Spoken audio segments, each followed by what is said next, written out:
రాష్ట్రంలో కాంగ్రెస్ పార్టీ అధికారంలోకి వచ్చిన తర్వాత బీఆర్ఎస్ డీలాబడింది. బీఆర్ఎస్ నుంచి మరో 10 మందని ఒకసారి, 30 మందని మరోసారి, ఇట్లా ప్రస్తుత ఎమ్మెల్యేల నంబర్ వస్తున్నది వీరంతా కాంగ్రెస్లోకి వెళ్తారని. తుగ్గుడ సభలోనే వేదికపైనే 10 మంది వరకు జాయిన్ అవుతారని ఒక జాబితా తిరుగుతూ ఉన్నది. సరే, జాబితా సంగతి అట్లా ఉంచి బీఆర్ఎస్ విషయానికి వస్తే కనుక పార్టీ పని అయిపోయింది అనే చర్చ వైపు జరుగుతున్నది. ఎమ్మెల్యేలు, సిట్టింగ్ ఎంపీలు కూడా వెళ్ళిపోతున్నారు. అన్ని ఆ పార్టీలు ఈ పార్టీలు కలుపుకొని 2 జాతీయ పార్టీలలో బీఆర్ఎస్ నుంచి వెళ్ళిన వారే, వారు ప్రజెంటో లేదా మాజీనో ఎవరో ఒకరు, వారే ఎంపీ అభ్యర్థులుగా పోటీలో ఉన్న ఒక సినారియో ఉన్నది. ఈ సందర్భంలో బీఆర్ఎస్ నాయకులు మాట్లాడుతున్న మాటలు చాలా ధైర్యంగా కనబడుతున్నాయి. ఈ ధైర్యం వెనుక కారణం ఏమిటి? పార్టీ నిర్వీర్యం అవుతున్నదని, ఎమ్మెల్యేలే వెళ్ళిపోతున్నారని, నిజంగా మానసిక స్థైర్యాన్ని కోల్పోయి నిరాశలో నైరాశ్యంలో మౌనంగా ఉంటారు అనే ఒక భావన నుంచి ఉండడానికి వీలు లేదు, మాట్లాడవలసిందే, ధైర్యాన్ని ప్రదర్శించవలసిందే అనే వైపుగా అడుగులు పడుతున్నాయి. మరి వీళ్ళు ఇంత ధైర్యంగా ఎందుకున్నారు అని అంటే కనుక, ఇవాళ ఎన్ని సీట్లు గెలుస్తామన్న దానికంటే భవిష్యత్తులో ఉండాలంటే కనుక పార్టీని నిలబెట్టుకోవాలి, కార్యకర్తలను కాపాడుకోవాలి. నాయకులు ఉన్నా పోయినా ఇబ్బంది ఏమీ లేదు, కానీ కార్యకర్తలను, పార్టీ నిర్మాణాన్ని సుస్థిరం చేసుకోవాలనే తక్షణ కర్తవ్యం బీఆర్ఎస్ ముందున్నది.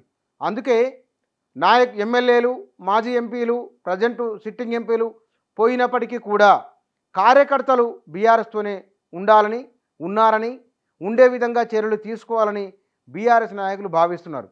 అందుకే కేసీఆర్ క్షేత్రస్థాయి పర్యటనకు వెళ్ళడం వలన ప్రజల్లో లేదా నాయకుల్లో, పార్టీ నాయకుల్లో ఒక స్థైర్యం వస్తున్నది.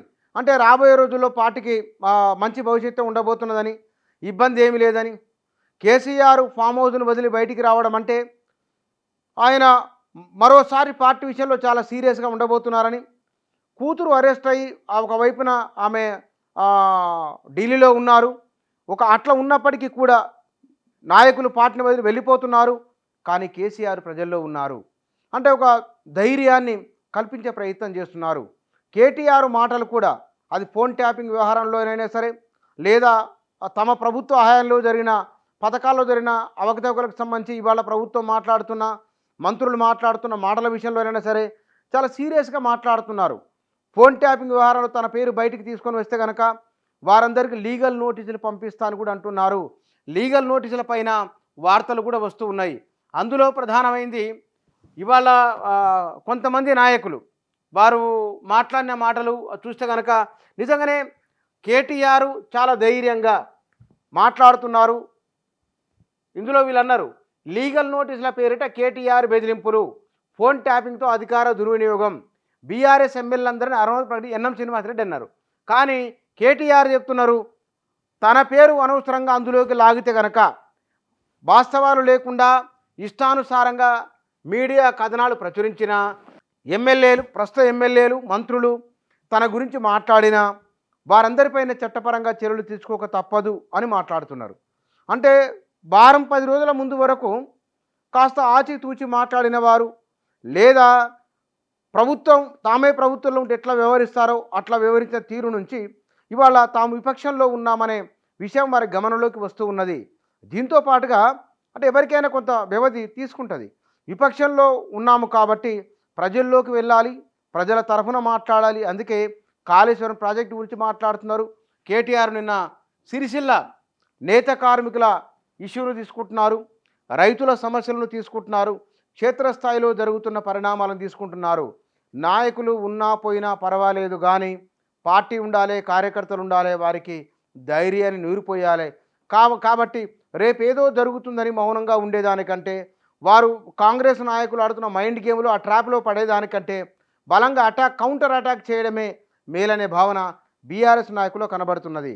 అందుకే వారు మీరు గమనిస్తే కనుక ఈ 3 నెలల కింద బీఆర్ఎస్ నాయకుల మాట తీరు వేరు, వ్యవహార శైలి వేరు, ఇవాళ వేరు కనబడుతున్నది. అందులో కలిసి వచ్చిన అంశాలు, కరువు అంశం ఒకటి, అంత తీవ్రంగా ప్రభుత్వం పైన ఈ కాంగ్రెస్ వల్లనే కరువు వచ్చిందంటే ప్రజల నమ్మకం ఏమీ లేదు. రెండవది, కాంగ్రెస్ వైఫల్యాలు ఉన్నాయని చెప్పుకోవడానికి అంత వీరు ఏడాది 2 నెలల పరిపాలన కూడా సాగలేదు. కేవలం 3 నెలలు. ఈ 3 నెలల కాలంలోనే ఏమి చెప్పడానికి వీలు లేదు. ప్రజలు కూడా వేచి ఆలోచించి వేచి చూచే దూరంతోనే ఉన్నారు. ఈ వేచి చూడడంలో బీఆర్ఎస్ నాయకులు అంత వ్యవధి కూడా ఇవ్వకుండా ఇప్పటి నుంచే వారు కౌంటర్ అటాక్ ప్రారంభించడం, ఇవన్నీ కూడా ఈ ధైర్యం వెనుక అంటే 2001లో పార్టీ ప్రారంభమైనప్పుడు ఆనాడు ఎవరూ లేరు, ఉన్న కొద్దిమంది నాయకులు. ఆ తర్వాత ఉద్యమం అన్ని ప్రాంతాలకు విస్తరిస్తున్న కొద్దీ దక్షిణ తెలంగాణ జిల్లాలో మొదలు అంతా బలంగా లేదు. ఆ తర్వాత అక్కడ కూడా బీఆర్ఎస్ అన్న టీఆర్ఎస్ బలపడగలిగింది. ఉత్తర తెలంగాణ గురించి మనం చెప్పాల్సిన అవసరం లేదు. అక్కడ మొదటి నుంచి నిజామాబాదు, కరీంనగర్, వరంగల్ ఈ జిల్లాలో బలమైన పట్టు కలిగి ఉన్నది భారత రాష్ట్ర సమితి, ఆనాడు తెలంగాణ రాష్ట్ర సమితి. ఆ తర్వాత హైదరాబాద్ నగరంలో కూడా మిగతా విచిత్రం ఏంటంటే ఈసారి రూరల్ తెలంగాణ కంటే హైదరాబాద్ నగరంలో బీఆర్ఎస్ దాని బేస్ పెరిగింది. ఈ పెరగడం వెనుక కేటీఆర్ కృషి కూడా ఉన్నది. ఇన్ని సానుకూల అంశాలు ఉన్నాయి కాబట్టి నాయకులు ఉండడము పోవడం అనేది సమస్య కాదు. నాయకత్వం ఇప్పుడున్న అధినాయకత్వం బలంగా ఉంది, మానసికంగా స్థైర్యంగా ఉన్నది, ప్రజల్లో తిరుగుతూ ఉన్నది, ప్రజల వెంట ఉన్నది, ప్రజలు పార్టీ వెంట ఉన్నారనే బలమైన మెసేజ్ను కార్యకర్తలకు పంపాలనుకున్నారు. ఈ లోక్సభ ఎన్నికల్లో కేసీఆర్కున్న ఇంతకు పూర్వం ఉన్న పరపతి కానీ ఇంతకు పూర్వం ఉన్న పేరు కానీ కాస్త తగ్గి ఉండవచ్చునేమో, కానీ సానుభూతి ఉన్నది. ఈ సానుభూతి ఓటు రూపంలోకి మార్చుకొని వారు 10, 12, 1, 2 ఎన్ని గెలుస్తారో కానీ గెలుపు నంబర్ ముఖ్యం కాదు, ఇక్కడ పార్టీ భవిష్యత్తు ముఖ్యం. కాబట్టి పార్టీ నిండా మునుండడానికి చాలే లేదన్నట్లు 20 మంది, 10 మంది, 30 మంది పోతే పోని, 39 మందిలో 5 మంది 10 మంది మిగిలరా? బీఆర్ స్టార్ట్ అయినప్పుడు అట్లే ఉన్నారు, మళ్ళీ కొత్తగా స్టార్ట్ అవుతాము, భయమేమి లేదు అని. బహుశా కేసీఆర్ వరుస సమీక్ష సమావేశాల సారాంశ ఫలితమే వీరు చాలా బోల్డ్గా ధైర్యంగా మాట్లాడము. ఈ కేటీఆర్, హరీష్ రావు, కేసీఆర్ మాట్లాడుతున్న మాటల వెనుక ఎందుకు ఈ ధైర్యం అంటే ఇందాక మాట్లాడిన మాటలన్నీ కూడా ఆ ధైర్యానికి ప్రేరణ.